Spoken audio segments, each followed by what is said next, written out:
Last week, a source revealed a startling transformation occurring to the iPhone 17 Pro and Pro Max in 2025. A return to an aluminum frame, giving up on both titanium after only a few generations, as well as stainless steel for whatever reason. Today, a leaker from Weibo refutes that whole rumor, stating that returning not even to stainless steel, but to aluminum for the Pro models would damage Apple's reputation too much given how much it has worked to persuade us that both stainless steel and titanium are far better than aluminum. Of course, that is also true. A not little but definitely not tiny portion of Apple's launches for its new Pros over the past several years have been devoted to materials. How first stainless steel and later titanium make them oh so premium feeling. There is that. We wouldn't be surprised to see Apple merely returning to aluminum, which is cheaper than both stainless steel and titanium, in order to make a few more bucks per phone, and obviously pretend like it never said anything about the other two materials' superiority. Apple has lately been a very profit-driven company. I am weary of this personally as well. Still maintain my fingers crossed though. That was just a taste of the negative news. Now, the display technology provides the positive news. Last week, we learned via Dukanasriv that Apple's allegedly iPhone 17 Pro and iPhone 17 Pro Max will include a fresh Low-Dielectric TEE display technology. The user states that it improves battery efficiency, maximizes display durability, and enhances overall performance, in contrast with existing technology. That is because Apple's current flagship models, the iPhone 16 Pro and iPhone 16 Pro Max, were fitted with LTPO Super Retina XDR OLED displays that came with a refresh rate that spans between 1 Hz and 120 Hz. And the iPhone 16 Pro gets a 6.3-inch screen, while the iPhone 16 Pro Max features a larger 6.9-inch display, with a 120 Hz refresh rate. The latest rumor suggests that Apple's high-end devices in the iPhone 17 series will arrive with more advanced display technology. And if recent claims are right, the iPhone 17 and the speculated iPhone 17 Air model could be the first non-Pro iPhone models to be outfitted with ProMotion displays that can refresh at 120 Hz. The latest iPhone 16 and iPhone 16 Plus models came with a 6.1-inch and 6.3-inch Super Retina XDR OLED panels with a 60 Hz refresh rate. Next, Apple planned to migrate away from using Broadcom's wireless components in 2025. For this, the company was working on its own Wi-Fi and Bluetooth chip, but later claimed at the time that research had been discontinued, and that this was only a Wi-Fi chip and not a Wi-Fi and Bluetooth chip.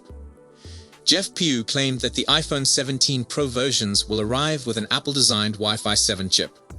It's crucial to note that the iPhone 16 Pro series has already switched to Wi-Fi 7, albeit it's not clear if this is an Apple-designed chip. As for the cameras, Ming-Chi Kuo claimed that the iPhone 17's front camera will be increased to a 24 megapixels lens, compared to the 12 megapixels lens of the iPhone 16 series. Jeff Pugh validated the news, adding that all 4 iPhone 17 models will feature a 24 megapixels front camera. Moving to the back, Kuo believes that Apple wants to enhance the resolution of the tetraprism, periscope zoom, camera from 12 to 48 megapixels, but only on the iPhone 17 Pro Max. This should considerably boost the outputted image quality, even while utilizing the limited digital zoom. It would also mark it as the first time that the Pro Max has all 48 megapixels rear cameras, and even a boosted up 24 megapixels front camera, making it the most advanced camera hardware on an iPhone by a fair margin. Apple could include a mechanically controlled variable aperture mechanism into one of the iPhone 17 variants. It's not obvious which model this would be on. It is also unknown if Apple would provide a simple toggle between 2 or more praised apertures, or opt for a more complex, stepless aperture adjustment comparable to the Xiaomi 14 Ultra. If you were expecting it would be the thin edition that has these camera upgrades, you'd be disappointed. Kuo mentions that the iPhone 17 Air will arrive with a single wide camera on the rear. For the battery, the iPhone 16 models offer improved battery life and superior battery technology than their predecessors. Because battery health will decline slowly, the iPhone 16 devices will live longer before needing a battery replacement. you'll get more cycles out of the iPhone 16 battery before the battery health drops beneath 80%. I'd expect all iPhone 17 models to include the same battery tech, if not better. As someone who normally keeps their iPhone for at least a couple of years, I hope the iPhone 17 Air's battery health will not decrease dramatically after a year of frequent use. The entire iPhone 17 lineup is anticipated to include improved battery adhesives. This comes from Majinboo. This new feature was launched by Apple recently and is presently only available on the iPhone 16 and iPhone 16 Plus devices. The major function of these adhesives is to cause the battery to detach with relatively little force, once the necessary tension is given to the new glue utilized.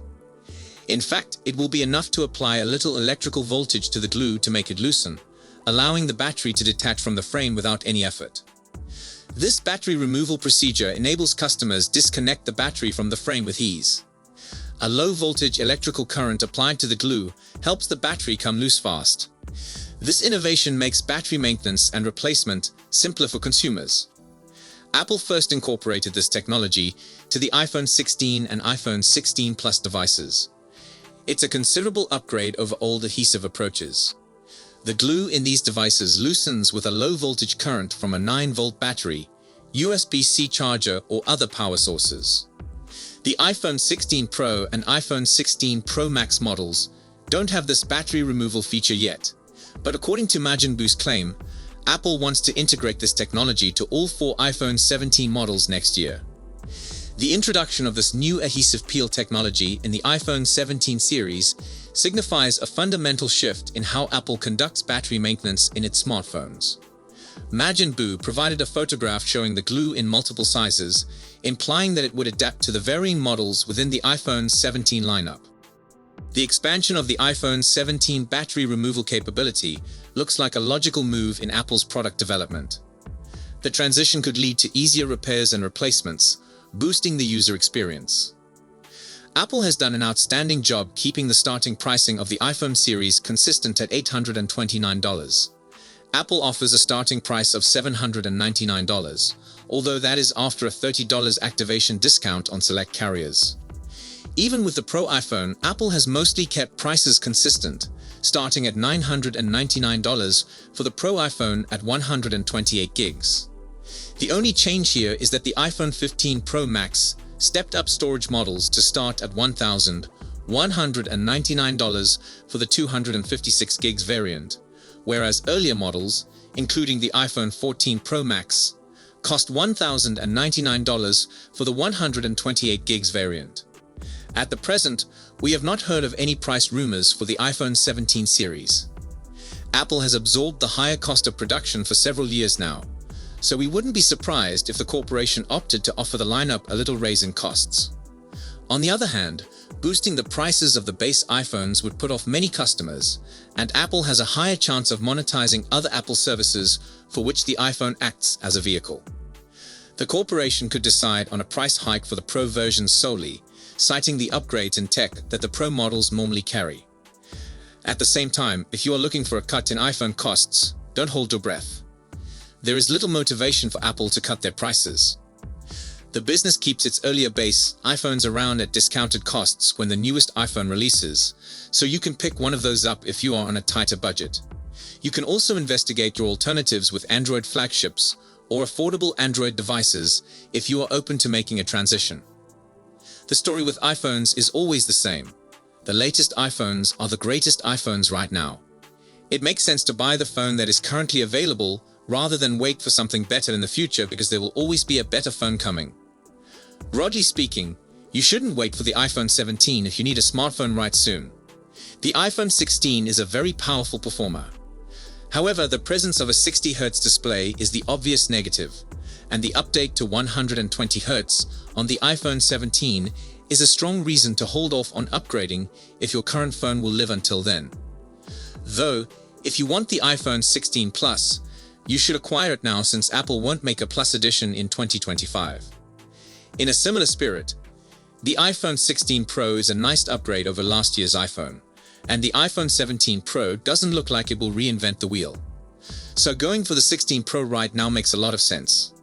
However, the iPhone 17 Pro Max is shaping up to be a bigger update next year, and the gap between the Pro and Pro Max will increase once more.